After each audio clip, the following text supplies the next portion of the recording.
Welcome to Flirting with Bitcoin. I'm your host, Mandana Yousefi, and this is my boo, Ian Reese.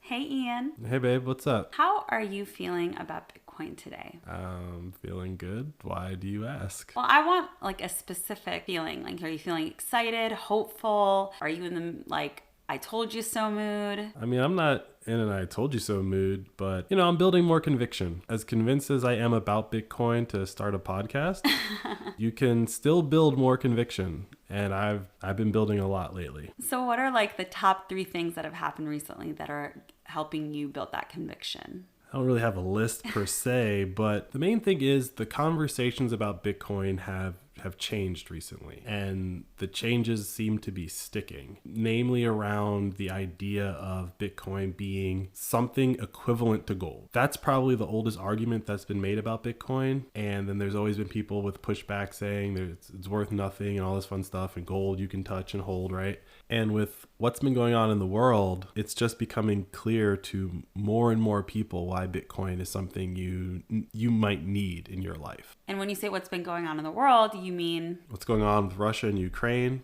Like, that's a pretty big deal. What's going on in Turkey right now? Turkey's got like 70-80% inflation year over year. The inflation that's running rampant here in America, 8%. Right? Like, we just printed 8.5% inflation. Last time we had that inflation, I was not alive. The last time this happened, we had a lot more tools at our disposal to solve the problem. And we don't have those tools anymore. But I believe that one of those tools is Bitcoin.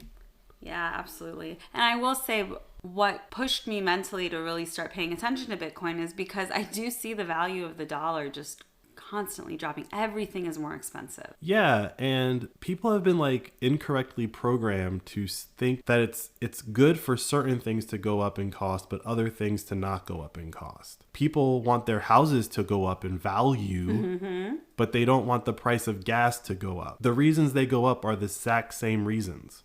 You don't get to pick and choose which ones are good or bad. The cognitive dissonance that a lot of people are having with inflation, where you might be seeing your house prices going up, like the home value going up, but everything else is going up. But it's like, well, I'm not really, this equity that I'm building is actually not worth anything because it's going to be eaten up by everything else. Exactly. And I think when it was at like 1, 2, 3% a year, people didn't see it that way. But when you see it at 8.5 and then think about that happening for 4 or 5 years, that's scary to a lot of people. It's frightening. If you haven't been thinking about this happening and you weren't prepared for it mentally, let alone financially, the next decade is going to be stressful. And I think that Bitcoin is going to be one of those tools that people use to get their financial house in order. All right, let's get into it.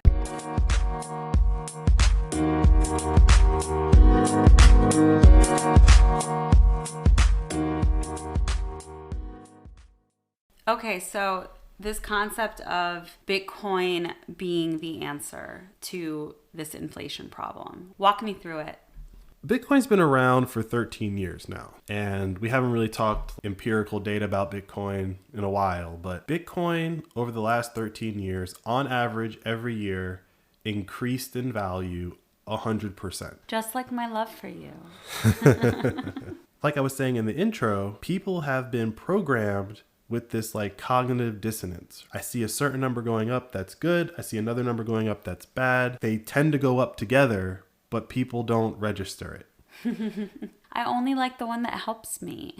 Right. And so what Bitcoin has done is Bitcoin has finally put a mechanism into the market. The entire world economy now has this tool at its disposal to measure everything else against. And now that we can measure everything else against the same thing, it's going to be able to reprogram that cognitive dissonance. And the way that it's going to do that is people are going to see this Bitcoin number go up for the rest of their lives. It's going to go up and down short term, but on the long term, it's going to be one of those things like when I was a kid, Bitcoin was only, right? We used, people say that about the dollar now. It's like, I used to buy a turkey dinner for 25 cents. Exactly, right? Yeah, the price of things are going to go up forever. We have put ourselves in a debt trap. We're going to always have to print more money to pay off the money that we borrowed. And so because of that, inflation, I mean, if we can keep it at around 10%, that's going to be great. But what Bitcoin gives us is this metric to tell us how fast those dollars are actually depreciating. And right now, it's a very volatile scale and measurement.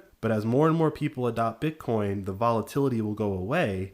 And you will eventually reach this fair market price, everything. We will be able to find the real cost of everything in the world. And that will be such a massive boost to the world economy. Absolutely. It would create so many efficiencies. So ultimately, the Bitcoin that we're seeing right now is not going to be the Bitcoin that we see once the majority of people in the country or the planet are using Bitcoin. Exactly. So what will it look like? How much will the price of Bitcoin change?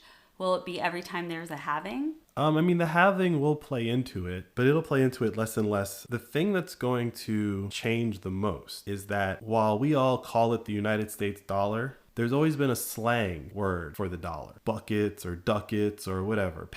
Dinero. Like, people just throw slang words onto money. I believe that the current culture is going to throw Bitcoin and cryptocurrency terms onto the concept of money. It's going to happen really fast. I believe that people are going to be calling dollars sats. When the United States dollar starts behaving like the currency in Turkey's behaving right now, which it will, everyone's going to want to run to a safe haven. And by that time, I think Bitcoin will be so dominant that it really won't be a conversation about should I be picking up Ether or XRP or whatever. It'll only be Bitcoin. But at that same time, when everyone needs it, the price is going to be so high that if you have one Bitcoin, you are going to be so ridiculously wealthy, they'll only be talking about the smaller denomination, and the smallest of them is Satoshi's, a sat. So I think that when everyone needs to get Bitcoin, that's when the language will change, and we'll be talking in sats. And then by then, you'll just be exchanging sats. What are the other denominations? There really aren't any. 100 million Satoshis makes up a Bitcoin. They try to have a bunch of other things like centibit and millibit and all that fun stuff. No one uses those. It's sat. Sat has already won in the Bitcoin community. Like, it's just organically surfaced that's what we call the lowest denominated piece of Bitcoin. And all the other ones don't really matter. It's either you got one sat or one Bitcoin. In the next 5 years, having one Bitcoin is going to be a very big deal. They're going to be very rare. If you think about it, there's only 21 million.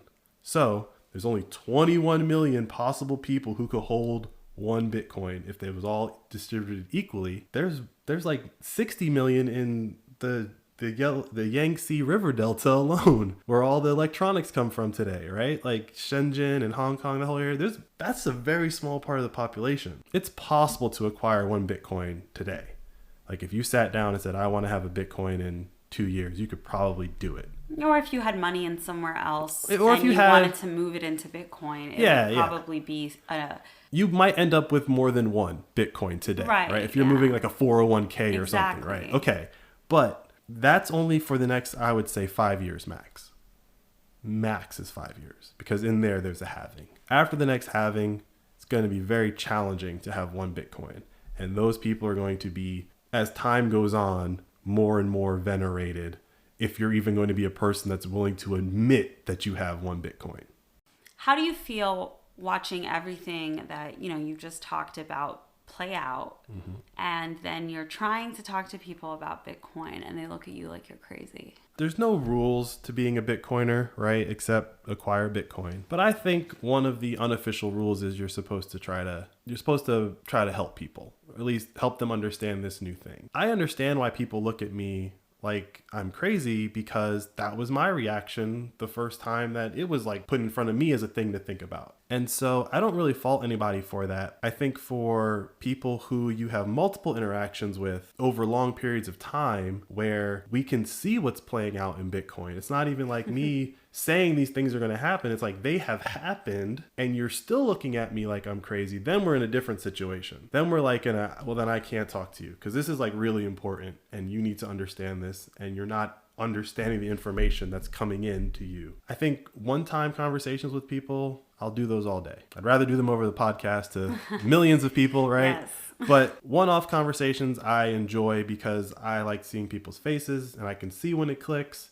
And I can see when they start applying it to You their... get so excited. You're Right. like, babe, I talked to this person, and then they asked that question, and then when they asked that question, I knew they got it. Yeah, exactly, right? It's a really good feeling. There's a lot of things that I've like been interested in my life that I've like talked to other people about, and I wanted them to get it, and I saw them get it, and when they got it, I didn't get the same feeling as I get when I see someone get Bitcoin. It's almost like I feel like, all right, you're going to be okay. I find it like a very interesting check that you can do on a person. Like, I've helped one person. Yeah, it's not even that I've helped them. It's like I can learn so much about you by talking to you about one subject. I'm not even talking to you about it. I'm trying to teach you about it. And it lets me learn so much about a person, their curiosity, their willingness to change their opinion, openness, like all these things where it's like this check that, all right, you're probably a good guy and you're going to make it, and I'll see you later. But if you have a one-off and you don't get that feeling, you're like, man, I might not see that guy. You're not doing great today. Yeah, it's sad. So like when I do see people get it, that's why I get such a good feeling, because if they get Bitcoin and they start looking at Bitcoin, the Bitcoin world is screaming all these things: inflation, financial stability, long-term thinking, right? And if you get pushed into that world and if you change your social media algorithm to the Bitcoin echo chamber, it's going to like make you a better person and make you think about things differently. That's going to help you versus putting you in the Justin Bieber echo chamber. It's just shift. You can be in both. You can be in both, but I promise you Justin has Bitcoin. I don't know, and I don't care per se, but like it's such an interesting thing that you can just talk to a person about, because we have so many like trivial conversations, but at least this thing is like most people are curious about it. And it's very real. And it's something that it's scary, because you do see the value of the dollar going down constantly. And you do see people talking about the housing market. We went through it. Like, it's just crazy. And you know people that are benefiting from it, and you know that people who are really suffering from it. And with Bitcoin, it's so cheap right now. It's so cheap right now. And I can't imagine how people are going to feel 5 years from now if we were someone that was trying to convince them and they ignored it. It's just a very awkward situation to be in, because I don't want to sound like someone who's crazy and trying to sell them a pyramid scheme. But people who have not embraced Bitcoin yet think it's a pyramid scheme. They think it's a lot of things. And again, as we talked about like in some of the very first episodes, there's just a lot of FUD, right? There's just a lot that they have to battle through. And if you think about the past couple of years and this like onslaught of fake news, and that's fake news, and that's not fake news, and fact checkers and all this stuff, like we're arguing about what's true. And then out of all of that comes this thing called Bitcoin that's like, what is this?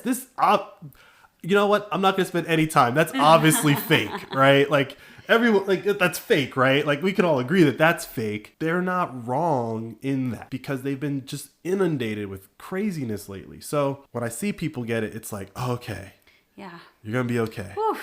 Okay, but you got to keep going. You got to keep going. You can't just say, I get it, and then like not go buy some or read some books or stuff like that. Like you gotta be in it. And the more you're in it, the more you realize this is not working right now. For me, I feel hopeful and like have so much conviction, because I've gotten to the point now where I don't really see another alternative. There really is no alternative. Even if there's an alternative that's better, it doesn't exist right now. And for it to be brought to the masses and explained to everybody and like whatever, like we don't have time to do that. We don't have time for that anymore. So Bitcoin is here, the best option we got. And because of that, I'm so hopeful that like we'll be okay. I don't think a lot of people have that feeling. And I don't have that feeling yet. Guess I'm not doing my job. You're getting me there, but it's a little unbelievable.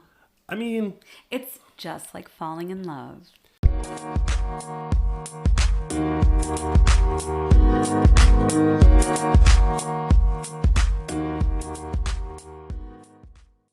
So yeah, I don't know, maybe I have commitment issues, babe. I see it right in front of me. It wants to love me. It wants to give me everything I need. And I'm like, oh, yeah, let's just take a little longer, get Right. to know each other a little more. And the thing about that is you're actually exhibiting Bitcoiner behavior when you do that, because Bitcoiners are low time preference. You're like, I'm going to see this play out, but you're not saying no. No, I'm not saying no. I'm not rooting against it. Exactly. I You're would love just, for this to work out. you have a long-term mentality and you're applying it to your conviction level. And you just don't consume as much Bitcoin news and information as I do. And if you did, I'm sure you'd be right where I am, right? Because I get so much of it that it starts to repeat. The stuff that's new to me is like getting shrinkingly smaller. And that's why I'm the one who asks questions on this podcast and you're the one who answers them. Exactly.